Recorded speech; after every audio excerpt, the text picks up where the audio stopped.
Good morning children. ಪಾಠ 7 ಅರಿವೇ ಗುರು. So ಪಾಠವನ್ನು ನಾವು ಮುಕ್ತಾಯಗೊಳಿಸಿದ್ದೇವೆ. ಈಗ ಅದರ ಅಭ್ಯಾಸಗಳನ್ನು ನಾವು ಈಗ ಮಾಡೋಣ. ನಿಮ್ಮ ಬುಕ್ಕಲ್ಲಿ ನಿಮ್ಮ ಟೆಕ್ಸ್ಟ್ ಬುಕ್ ಪೇಜ್ ನಂಬರ್ 45 ಮತ್ತು 47, ಸೊ 45 ಮತ್ತು 46ರಲ್ಲಿ ಅಭ್ಯಾಸ ಕೊಟ್ಟಿದ್ದಾರೆ. ಈ ಅಭ್ಯಾಸವನ್ನು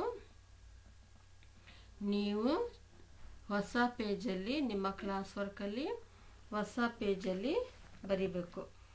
ಈಗ ಹೊಸ ಪೇಜ್ ಓಪನ್ ಮಾಡಿ ನೀವು ಯಾವತ್ತು ಬರಿತೀರಾ ಆವತ್ತಿನ ಡೇಟ್ ಹಾಕಿ ನೀಟಾಗಿ ಹೆಡ್ಡಿಂಗನ್ನು ಬರೆದು ಫಸ್ಟು ಶಬ್ದಗಳ ಅರ್ಥ, ಪದಗಳ ಅರ್ಥ ಪೇಜ್ ನಂಬರ್ 44ರಲ್ಲಿದೆ. ಪದಗಳ ಅರ್ಥ ಆದಾದ ನಂತರ ಈ ಪ್ರಶ್ನೆಗಳಿಗೆ ಒಂದು ವಾಕ್ಯದಲ್ಲಿ ಉತ್ತರ ಬರೀರಿ. ಅವು 4 ಪ್ರಶ್ನೆಗಳಿದ್ದಾವೆ. ಆವಾದ ನಂತರ ಆವರಣದಲ್ಲಿರುವ ಸೂಕ್ತ ಪದವನ್ನು ಆರಿಸಿ ಬಿಟ್ಟ ಸ್ಥಳದಲ್ಲಿ ಬರೀರಿ. ಅವು 3 ಇದ್ದಾವೆ. ಅವು ಆದ ನಂತರ ಪೇಜ್ ನಂಬರ್ 46ರಲ್ಲಿ ಈ ಮಾತುಗಳನ್ನು ಯಾರು ಯಾರಿಗೆ ಹೇಳಿದರು, ಅವು 3 ಇದ್ದಾವೆ. ಅದಾದ ನಂತರ ಲಾಸ್ಟಿಗೆ ಸಾಕು ಪ್ರಾಣಿಗಳ ಹೆಸರನ್ನು ಬರೀರಿ. 6 ಸಾಕು ಪ್ರಾಣಿಗಳ ಹೆಸರುಗಳನ್ನು ನೀವು ಬರೀಬೇಕು. ಸೊ ನೀಟಾಗಿ ಚೆನ್ನಾಗಿ ಡಾರ್ಕ್ ಆಗಿ ನೀವು ಹೊಸ ಪೇಜಲ್ಲಿ ಹೊಸ ಪಾಠವನ್ನು ನೀವು ಬರೆದು ನನಗೆ ವಾಟ್ಸಪ್ಗೆ ಕಳಿಸ್ಬೇಕು. ಓಕೆ, ಈಗ ಫಸ್ಟಿಗೆ ಅಭ್ಯಾಸ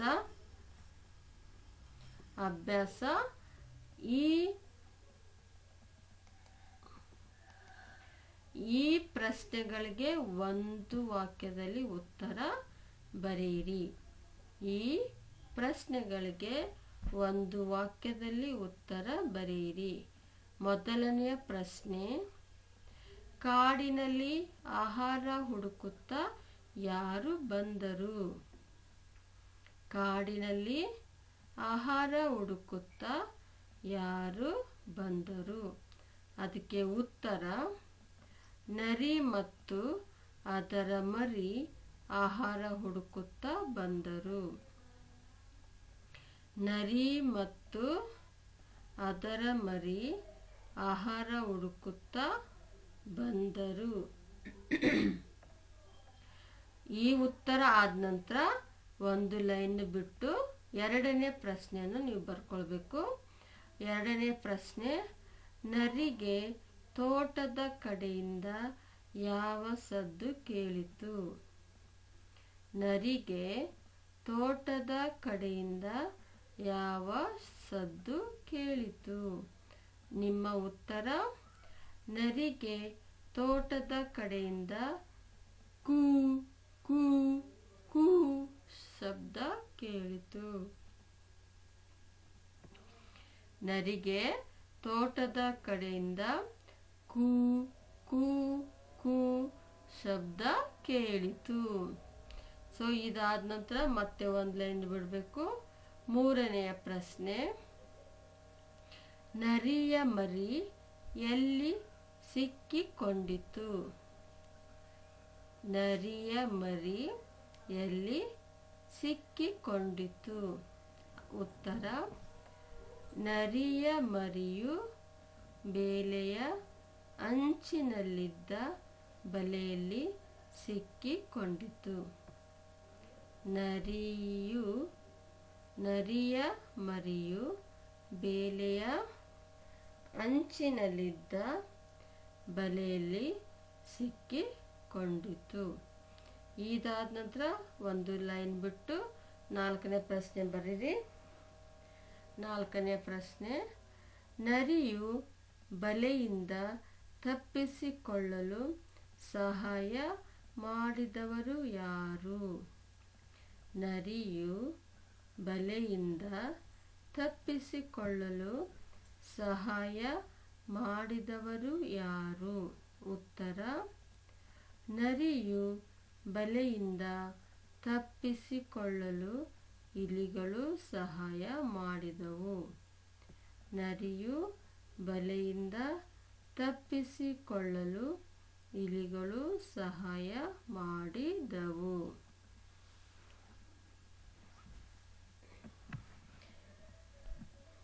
ಓಕೆ ಚಿಲ್ಡ್ರನ್, ಈಗ ಇವು 4 ಪ್ರಶ್ನೆಗಳನ್ನು ನೀವು ನಿಮ್ಮ class work, Kannada class work ನೋಟ್ಸಲ್ಲಿ ನೀಟಾಗಿ ದುಂಡಾಗಿ ನನಗೆ ಕಾಣಿಸುವ ಹಾಗೆ ತುಂಬ ಡಾರ್ಕ್ ಆಗಿ ನೀವು ಬರಿಬೇಕು, ಆಯಿತಾ?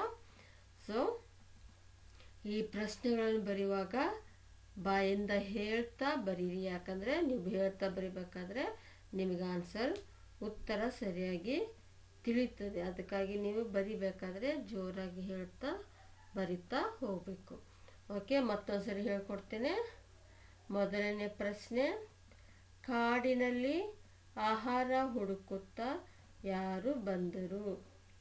ಕಾಡಿನಲ್ಲಿ ಆಹಾರ ಹುಡುಕುತ್ತಾ ಯಾರು ಬಂದರು?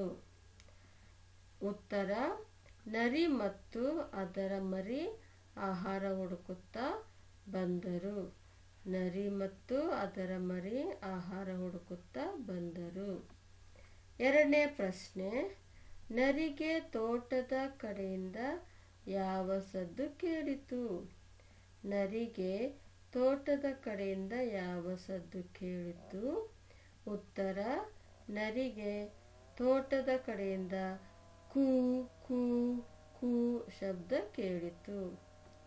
ನರಿಗೆ ತೋಟದ ಕಡೆಯಿಂದ ಕುಹು ಕುಹು ಕೂ ಶಬ್ದ ಕೇಳಿತು. ಮೂರನೆಯ ಪ್ರಶ್ನೆ, ನರಿಯ ಮರಿ ಎಲ್ಲಿ ಸಿಕ್ಕಿಕೊಂಡಿತು? ನರಿಯ ಮರಿ ಎಲ್ಲಿ ಸಿಕ್ಕಿಕೊಂಡಿತು? ಉತ್ತರ, ನರಿಯ ಮರಿಯು ಬೇಲಿಯ ಅಂಚಿನಲ್ಲಿದ್ದ ಬಲೆಯಲ್ಲಿ ಸಿಕ್ಕಿಕೊಂಡಿತು. ನಾಲ್ಕನೇ ಪ್ರಶ್ನೆ, ನರಿಯು ಬಲೆಯಿಂದ ತಪ್ಪಿಸಿಕೊಳ್ಳಲು ಸಹಾಯ ಮಾಡಿದವರು ಯಾರು? ಉತ್ತರ, ನರಿಯು ಬಲೆಯಿಂದ ತಪ್ಪಿಸಿಕೊಳ್ಳಲು ಇಲಿಗಳು ಸಹಾಯ ಮಾಡಿದವು. ಓಕೆ, ನೆಕ್ಸ್ಟ್ ಇದು 4 ಪ್ರಶ್ನೆ ಬರೆದಾದ ನಂತರ ಮುಂದೆ ಈ ಪ್ರಶ್ನೆಗಳನ್ನು ನೀವು ಬರಿಬೇಕು. ಆವರಣದಲ್ಲಿರುವ ಸೂಕ್ತ ಪದವನ್ನು ಆರಿಸಿ ಬಿಟ್ಟ ಸ್ಥಳದಲ್ಲಿ ಬರೆಯಿರಿ. ಆವರಣದಲ್ಲಿರುವ ಸೂಕ್ತ ಪದವನ್ನು ಆರಿಸಿ ಬಿಟ್ಟ ಸ್ಥಳದಲ್ಲಿ ಬರೆಯಿರಿ. ಮೊದಲನೆಯ ಬಿಟ್ಟ ಸ್ಥಳ, ನರಿಗೆ ದೂರದಲ್ಲಿ ತೋಟದ ಡ್ಯಾಶ್ ಕಾಣಿಸಿತು. ಆನ್ಸರ್, ಮನೆಯೊಂದು. ಆನ್ಸರ್ ಏನಿದೆ? ಮನೆಯೊಂದು. ಎರಡನೇದು, ಸಮಯ ಸಾಧಿಸಿ ಸ್ವಲ್ಪ ದೂರದಲ್ಲಿ ಡ್ಯಾಶ್. ಇಲ್ಲೇನಿದೆ? ಮಲಗಿತ್ತು, ನಿಂತಿತ್ತು, ಕುಳಿತಿತ್ತು. ಸೊ ಉತ್ತರ ಕುಳಿತಿತ್ತು. ಮೂರನೇದು, ಕೋಳಿಗಳನ್ನು ಕಂಡು ನರಿಯ ಮರಿಯು ಮನದಲ್ಲೇ ಡ್ಯಾಶ್. ಕೋಳಿಗಳನ್ನು ಕಂಡು ನರಿಯ ಮರಿಯು ಮನದಲ್ಲೇ ಡ್ಯಾಶ್. ಕುಗ್ಗಿತು, ಓಡಿತು, ಹಿಗ್ಗಿತು. ಸೊ ಉತ್ತರ ಹಿಗ್ಗಿತು. ಮತ್ತೊಂದ್ಸರಿ ನೋಡೋಣ. ಆವರಣದಲ್ಲಿ ಸೂಕ್ತ ಪದವನ್ನು ಆರಿಸಿ ಬಿಟ್ಟ ಸ್ಥಳದಲ್ಲಿ ತುಂಬಿರಿ. ಮೊದಲನೇದು ಪ್ರಶ್ನೆ, ನರಿಗೆ ದೂರದಲ್ಲಿ ತೋಟದ ಡ್ಯಾಶ್ ಕಾಣಿಸಿತು. ಕೊಳವೊಂದು, ಗುಹೆಯೊಂದು, ಮನೆಯೊಂದು. ಉತ್ತರ, ಮನೆಯೊಂದು. ಎರಡನೇ ಪ್ರಶ್ನೆ, ಸಮಯ ಸಾಧಿಸಿ ಸ್ವಲ್ಪ ದೂರದಲ್ಲಿ ಡ್ಯಾಶ್. ಉತ್ತರ, ಮಲಗಿತ್ತು, ನಿಂತಿತ್ತು, ಕುಳಿತಿತ್ತು. ಸೊ ಉತ್ತರ ಕುಳಿತಿತ್ತು. ಮೂರನೇ ಪ್ರಶ್ನೆ, ಕೋಳಿಗಳನ್ನು ಕಂಡು ನರಿಯ ಮರಿಯು ಮನದಲ್ಲೇ ಡ್ಯಾಶ್. ಕುಗ್ಗಿತ್ತು, ಓಡಿತ್ತು, ಹಿಗ್ಗಿತು. ಉತ್ತರ ಹಿಗ್ಗಿತು.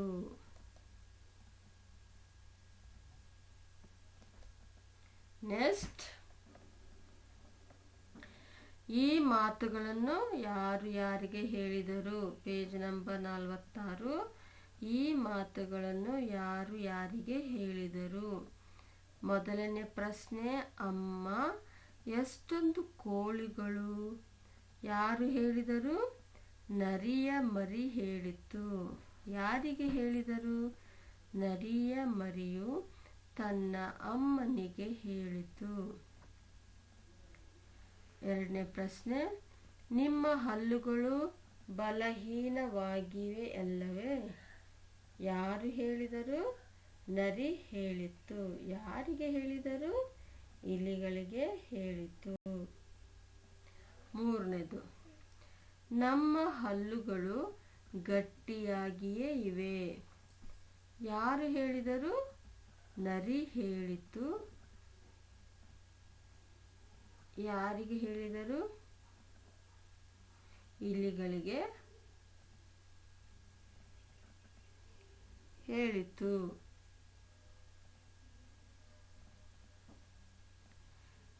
ನಿಮ್ಮ ಹಲ್ಲುಗಳು ಗಟ್ಟಿಯಾಗಿಯೇ ಇವೆ.